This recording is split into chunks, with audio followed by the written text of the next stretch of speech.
Good morning student. आशा करता हूं कि आप सब ठीक होंगे। तो आज हम एक नेक्स्ट चैप्टर शुरू करने वाले हैं बेटा, that is election and representation. ये चैप्टर 3 है आपका 11th क्लास का राजनीति शास्त्र में। और इस चैप्टर में चुनाव और प्रतिनिधि, इस चैप्टर में हम बात करने वाले हैं चुनाव का प्रोसेस क्या होता है। और हर देश में एक चुनाव की प्रक्रिया होती है, चाहे जहां पर लोकतंत्र हो या ना हो। इलेक्शन लगभग कोई भी स्टेट या कोई भी देश दिखाना चाहता है कि हमारे यहाँ पर भी जो प्रतिनिधि है वो इलेक्शन के थ्रू, चुनाव की प्रक्रिया के थ्रू ही चुने जाते हैं। तो हर देश अपने आप को लोकतांत्रिक दिखाना चाहता है, चाहे वो लोकतांत्रिक हो या ना हो। चलो, आज आप लोगों को मुझे पता लगा है कि काफी इंटरेस्ट है क्रिकेट में, जिससे मैं बात कर रहा हूं घर पर, तो पता लगता है कि उसको खेल में ज्यादा इंटरेस्ट है। तो इसी प्रोसेस को समझने के लिए आज हम क्रिकेट को ही ले लेते हैं। क्रिकेट को लेकर हम समझने का प्रयास करेंगे, चुनाव का कंपैरिजन, चुनाव की तुलना क्रिकेट के साथ करते हैं। तो T20 मैचेस आप बहुत देखते होंगे, या फिर वर्ल्ड कप, दूसरी तरह के वर्ल्ड कप है। तो बेटा जैसे देखते हो उसमें क्रिकेट में भी टीमें होती हैं। तो इन टीम को आप पार्टी मान लीजिए, और हर टीम के अंदर कुछ मेंबर होते हैं। ज्यादा आप जानते होंगे, I think 11 member in A team. तो ये सब पार्टी के कैंडिडेट, प्रतिनिधि रख लीजिए। अब हमको जो ये क्रिकेट का मैच है, ये एक पारदर्शी मैच हो, इसका जो निर्णय है सबको स्वीकार्य हो। कौन सी टीम जीतती है, कितने रन से जीतती है, तो इसको देखने के लिए हम क्या करते हैं, एक इंडिपेंडेंट बॉडी रखते हैं। वो होगा आपका एम्पायर, या फिर दूसरे मैचेस में उनको रेफरी के नाम से जानते हैं। तो सिमिलरली यहां जो चुनाव होते हैं उनके अंदर एक इंडिपेंडेंट बॉडी भी होती है, जिसको इलेक्शन कमीशन कहा जाता है। जहां क्रिकेट के मैदान में गेम के हर एक कैंडिडेट के ऊपर नजर रखने के लिए एम्पायर होता है, कहीं वो फाउल तो नहीं कर रहा है, कोई रूल, नियम, रेगुलेशंस जो बनाए गए हैं क्रिकेट के, उनका वायलेशन तो नहीं हो रहा है। ये काम चुनाव के अंदर इलेक्शन कमीशन करता है। हर देश अपने आप को लोकतांत्रिक दिखाना चाहता है। तो मोस्टली हम बात करें डेमोक्रेटिक कंट्री में, हर कहीं पर एक इलेक्शन का प्रोसेस होता है। और इलेक्शन के लिए कुछ lay down rules and regulations होते हैं, जैसे कि क्रिकेट के अंदर भी रूल एंड रेगुलेशंस होते हैं जो सबको फॉलो करने होते हैं। सिमिलरली इलेक्शन के अंदर भी, चुनाव के अंदर।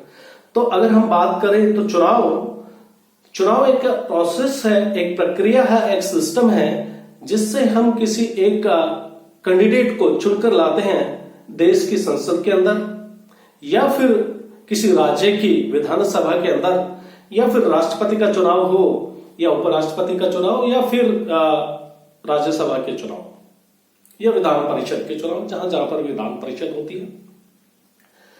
तो ये सारा काम पारदर्शी रूप से हो, किसी तरह की इसमें बेईमानी ना हो, निष्पक्ष हो, सब लोगों को स्वीकार्य हो। तो इसके लिए हमें एक इंडिपेंडेंट कॉन्स्टिट्यूशनल बॉडी की आवश्यकता होती है। और वो इंडिपेंडेंट बॉडी चुनाव आयोग, election commission of India. And the office of the election commission of India is located in New Delhi, at New Delhi. उसके बारे में फिर हम आते हैं। पहले हम बात कर लेते हैं कि चुनाव कहते किसे हैं। तो जैसा कि चुनाव एक प्रक्रिया है, इलेक्शन का एक प्रोसेस है, जिसके थ्रू आप एक सदस्य को चुनाव करके आप किसी एक पार्टिकुलर चुनाव क्षेत्र से उसको चुनकर भेजते हैं आपके पार्लियामेंट में, विधानसभा, राज्यसभा, जहां पर भी हो। अब प्रतिनिधि कौन हुए, रिप्रेजेंटेटिव कौन हुए चुनाव के अंदर? नाम ही आपके चैप्टर का है, इलेक्शन एंड रिप्रेजेंटेशन, चुनाव और प्रतिनिधि। तो चुनाव के बारे में आपने जान लिया। अब आप जानिए प्रतिनिधि, वो कैंडिडेट, वो पार्टिकुलर इंडिविजुअल जिसको आपने चुनकर संसद में भेजा है या विधानसभा में भेजा है या किसी और जगह चुनकर भेजा है, वो सारे प्रतिनिधि कहलाएंगे, रिप्रेजेंटेटिव कहलाएंगे। अब डेमोक्रेटिक कंट्री में इलेक्शन के दो जरिए होते हैं, एक तो डायरेक्ट डेमोक्रेसी और दूसरा इनडायरेक्ट डेमोक्रेसी। डायरेक्ट डेमोक्रेसी वो हो गई, प्रत्यक्ष लोकतंत्र वह हुआ जहां पर आप सभी देश की सरकार का हिस्सा हो और जो देश के अंदर पॉलिसी मेकिंग है उसमें आपका इन्वॉल्वमेंट हो, कोई भी डिसीजंस लिए जाए, कोई कानून बनाया जाए देश के अंदर, उसमें सबका डायरेक्टली इन्वॉल्वमेंट हो। बट आज के एनवायरनमेंट में, क्योंकि देश के अंदर पॉपुलेशन हर देश की काफी ज्यादा है, तो ये फिजिबल नहीं है, मेटेरियलाइज नहीं हो सकता, सभी मेंबर्स सरकार के सदस्य नहीं हो सकते, तो कोई दूसरा तरीका ढूंढना होगा। लेकिन ऐसा हुआ करता था प्राचीन यूनान राज्य के अंदर, ग्रीक के अंदर ऐसा देखा गया कि वहां पर सभी सदस्य सरकार के, सभी वहां की पॉपुलेशन, जनता और सरकार के सदस्य होते थे और जो भी डिसीजंस लेने होते सब मिलकर लेते थे, जैसा कि आज के दिन आप ग्राम सभा के अंदर देख सकते हो। तो ये तो हुआ आपका प्रत्यक्ष लोकतंत्र की बात। अब हम बात कर लेते हैं अप्रत्यक्ष लोकतंत्र की।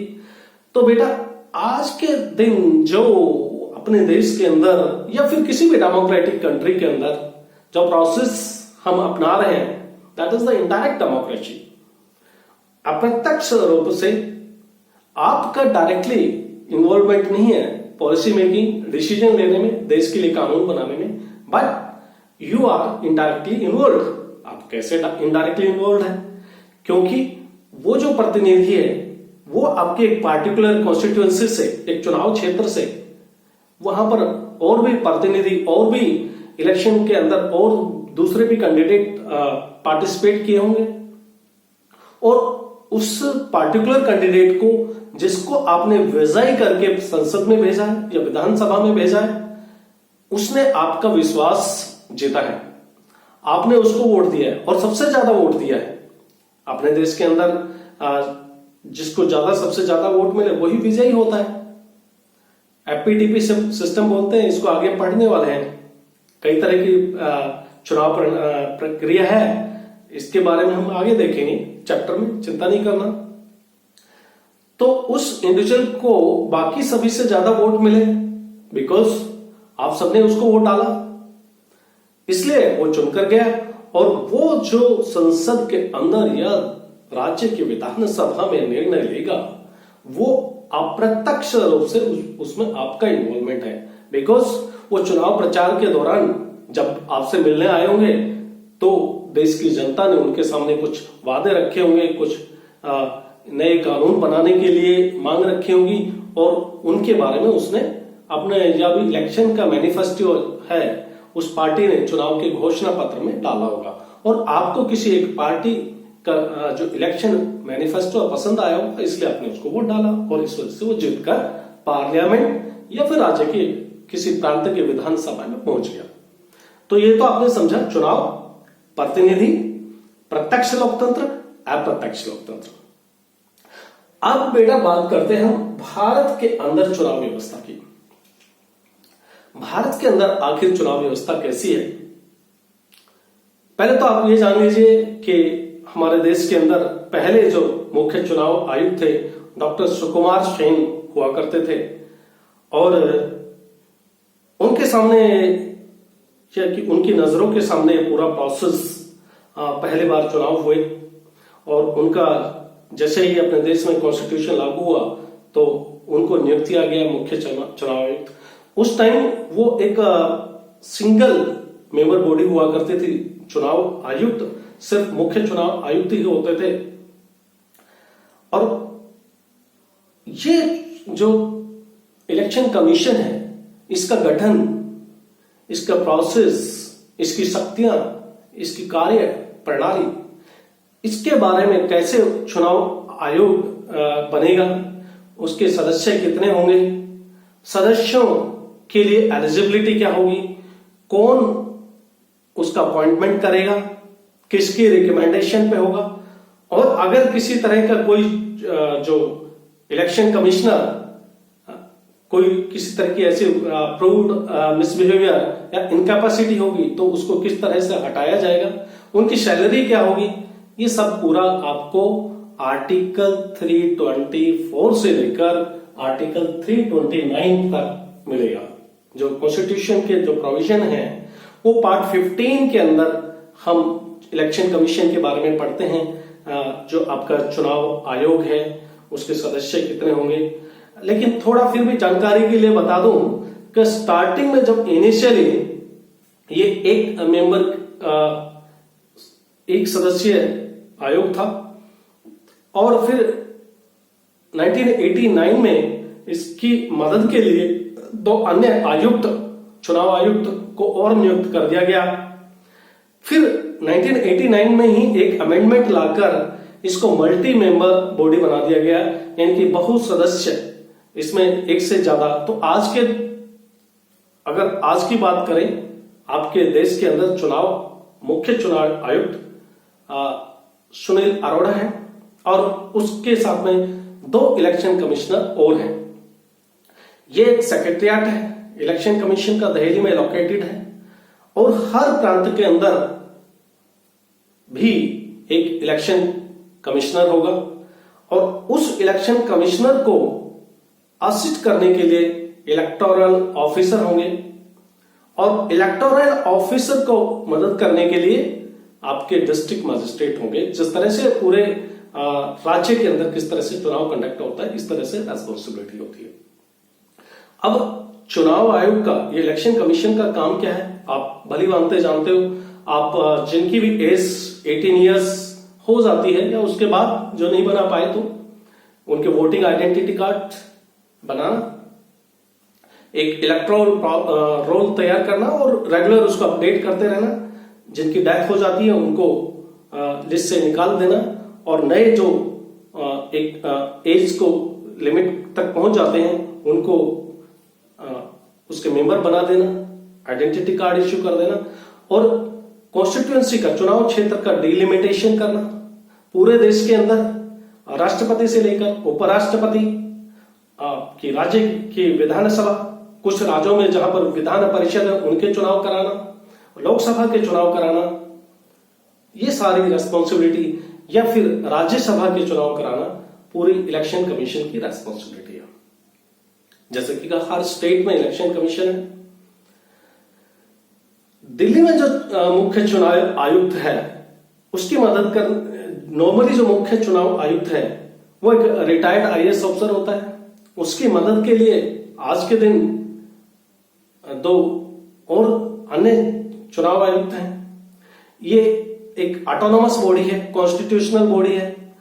कॉन्स्टिट्यूशनल बॉडी का मतलब एक बार इसका अपॉइंटमेंट हो जाता है, राष्ट्रपति इसका अपॉइंटमेंट करते हैं, उसके बाद में इतना शक्तिशाली हो जाता है, इतना शक्तिशाली है चुनाव आयोग के वो सरकार की भी किसी तरह के दबाव में नहीं आता है, अपना इंडिपेंडेंट पारदर्शिता के साथ काम करता है। और इसको सैलरी जो आपके जो सुप्रीम कोर्ट के जजेज हैं उनके बराबर इनकी सैलरी होती है। हटाने का तरीका भी लगभग वही है जो सुप्रीम कोर्ट के जजेस को, यानी कि 2 ही नियम लागू होते हैं, प्रूव्ड मिसबिहेवियर या फिर इनकैपेसिटी की बात कीजिए, जो अयोग्य हो अपने इस काम में, या फिर किसी तरह के किसी अनैतिक कार्य में लिप्त पाया जाए तो वो उनके ऊपर देश की संसद के अंदर अभियोग चलता है और संसद ये निर्णय लेती है 2/3 मेजोरिटी से। अगर वो पास हो जाता है तो उनको हटा दिया जाता है, लेकिन आज तक ऐसा कभी हुआ नहीं। जहां तक हम चुनाव आयोग के बारे में जान पाए, अच्छे एक आपके दिमाग में कॉन्सेप्ट बनना चाहिए चुनाव आयोग। अब दूसरे देशों के बारे में बात करेंगे, लेकिन उसके लिए एक नेक्स्ट टॉपिक लेंगे। आज के लिए मुझे लगता है कि इतना काफी है। फिर दोबारा मुलाकात होगी नए टॉपिक के साथ। तब तक के लिए नमस्कार, stay home, stay safe, thank you.